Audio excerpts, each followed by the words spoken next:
के भयो अरे यो घाँस मलाई किन नलाउनु भएको यहाँ हेर्नु त भुइँमा घाँस यी जङ्गल यो जङ्गल यस्तो त नि हाम्रो त किराहरू लागिरहेछ बगानमा चियापत्तीमा किरा लागेको भनेको केही स्याफसुसा छैन त नि यस्तो यो बगान मतलब तिमीले भन्नु खोजेको थियो यो झारहरू किन घाँस मारा नहालेको यो किराको दबाई किन नहालेको भन्नु खोजेको होइन अब हेर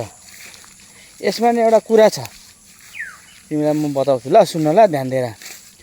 अगर मैले यहाँनिर अहिले यो घाँस मारा हालेँ यहाँनिर मैले भने यो किराहरूलाई बस्ने जग्गा घर उनीहरूको किरा फटेङ्ग्राहरूको यो घाँसै हो जङ्गलै हो बस्ने उनीहरूको घर मारिन्छ अगर मैले यो यसमा पत्तामा घाँस यो दबाई हाने भने उनीहरूले खाने भनेको यहीँको पत्ताहरू यस्तोहरू रसहरू खाने हो उनीहरूको भोक उनीहरूको पेटमा लात्ती हानेको जस्तो हुन्छ त्यही कुरा सोच्दै यो दुईवटा कुरालाई सोचेर चाहिँ मैले नि यहाँनिर घाँस मारा पनि नहालेको किरालाई दबाई पनि नहालेको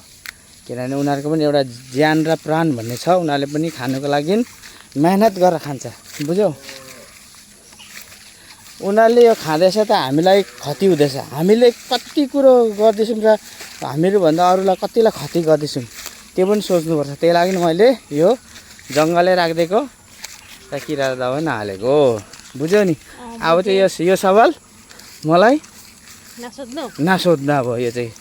किनभने कुनै पनि प्राणीलाई उसको विरुद्धमा म जान सक्दिनँ कुनै पनि प्राणीको बुझ्यौ सुन्यो नि बुद्ध धर्मले बुद्धले के ज्ञान दिएको छ बचाउ र बाँच्न देऊ त्यो पनि प्राणीहरूलाई सर्व प्राणीलाई ल